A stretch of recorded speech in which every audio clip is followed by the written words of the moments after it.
લોકમત ન્યૂઝમાં આપનું સ્વાગત છે। વડોદરા શહેરમાં ભારતની વસ્તી ગણતરી 2027ની કામગીરીનો સત્તાવાર પ્રારંભ કરવામાં આવ્યો છે। ગઈકાલથી વડોદરા મહાનગરપાલિકાની વિવિધ ટીમો મેદાનમાં ઉતરી કામગીરી શરૂ કરી ચૂકી છે। આ અભિયાનને સફળ બનાવવા માટે કુલ 4800 કર્મચારીઓને નિમણૂક પત્રો આપવામાં આવ્યા છે। વસ્તી ગણતરી માટે શિક્ષકો, તાલીમ અધિકારીઓ તેમજ વોર્ડ લેવલની ટીમોને વિવિધ જવાબદારીઓ સોંપવામાં આવી છે। કામગીરીને સુવ્યવસ્થિત રીતે પાર પાડવા શહેરને 19 સબ બ્લોક અને 71 બ્લોકમાં વહેંચવામાં આવ્યું છે। સાથે જ અલગ અલગ બેચમાં 3 તબક્કાની તાલીમ પ્રક્રિયા પૂર્ણ કરવામાં આવી હોવાનું પણ જાણવા મળ્યું છે। આ સમગ્ર પ્રક્રિયા સંપૂર્ણપણે વેબ અને મોબાઈલ આધારિત ઓનલાઈન એપ્લિકેશન દ્વારા હાથ ધરાશે।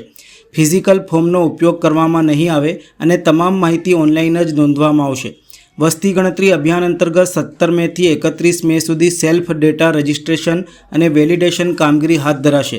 ત્યારબાદ 1 જૂનથી 30મી જૂન દરમિયાન ડેટા સ્ટેટસ ભરવાની મુખ્ય પ્રક્રિયા શરૂ કરવામાં આવશે। મહાનગરપાલિકા કમિશનરે નાગરિકોને અપીલ કરી છે કે ટીમો સંપર્ક કરે ત્યારે સાચી અને સંપૂર્ણ માહિતી આપી સહયોગ આપે, જેથી વસ્તી ગણતરીની કામગીરી ચોકસાઈપૂર્વક પૂર્ણ થઈ શકે। આ સેશન્સ ડેટાના આધારે રાષ્ટ્રીય સ્તરે વિવિધ રિપોર્ટ અને આંકડાકીય ટેબલ તૈયાર કરવામાં આવશે।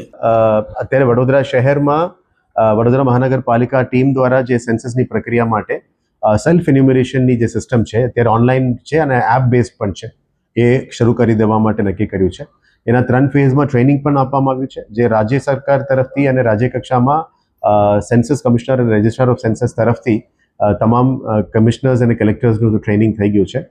વડોદરા શહેર માટે મહાનગરપાલિકાની ટીમ કરશે અને ડિસ્ટ્રિક્ટમાં ડિસ્ટ્રિક્ટ કલેક્ટરશ્રી કરશે। એમાં ખાસ કરીને જનગણનાનું 2027નું જે HLO મોબાઈલ એપ્લિકેશન છે, હાઉસ હોલ્ડ લેવલમાં મોબાઈલ એપ્લિકેશન દ્વારા પણ આપણે સેલ્ફ એન્યુમરેશન કરી શકો છો। એની લિંક પણ અમે માસ મોબિલાઇઝેશન કરીને તમામને પણ લિંક શેર કરવાના છે, જેથી કરીને સૌથી પહેલા મહાનુભાવોથી અમે એક સિમ્બોલિક રીતે પણ કરવાના છે, જેથી કરીને વધારેના લોકોને પ્રેરણા મળે, જેથી કરીને સેલ્ફ એન્યુમરેશનમાં આવે। એ કદાચ થોડું ડિલે થયેલા સેન્સસ છે, એટલે બાકીના સ્ટેટ્સમાં ઓલરેડી શરૂ થઈ ગઈ છે। ગુજરાતમાં સ્થાનિક સ્વરાજના કારણે થોડું ડિલે થયું હતું, એટલે પણ આને અત્યારે અમે 3 ફેઝમાં એને લઈ જવાના આગળ માંગીએ છીએ। આના માટે અમે સિટી મોબિલાઇઝેશન ટીમ તરીકે શિક્ષકોને પણ મોબિલાઇઝ કર્યા છે।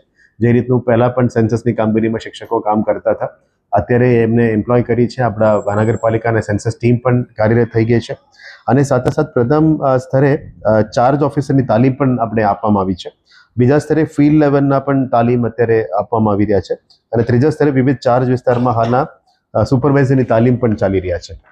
To be very precise on the data, આમાં નાગરિકો se.census.gov.in, હું રિપીટ કરું છું, se.census.gov.in આ વેબસાઇટ પર જરૂરી માર્ગદર્શન મેળવવા માટે એમને તમામ માહિતી પણ મળશે। અમે જે પ્રક્રિયા છે એ ગુજરાતીમાં પણ જે ભરવાનું થાય એ બધું ફોર્મની પણ અમે ડિટેલ સાથે બધાને શેર કરીશું। સોશિયલ મીડિયા મારફતે પણ શેર કરીશું, તમામ મીડિયાના મિત્રો મારફતે પણ શેર કરીશું। તમામ વોર્ડ ઓફિસમાંથી પણ અમે માહિતી આપીશું, તમામ ઝોનલ કચેરીમાંથી પણ માહિતી આપીશું અને અહીંયા વડોદરા મહાનગરપાલિકાના સેન્ટ્રલ ઝોનમાંથી પણ માનનીય ડેપ્યુટી કમિશનર શ્રી રાજપૂતને નોડલ બનાવ્યા છે, તો he will be giving you all this data. અમે ક્ષેત્રીય કામગીરી માટે 1 જૂન ટુ 30 જૂન દરમિયાન આ એન્યુમરેશનનું અને સેલ્ફ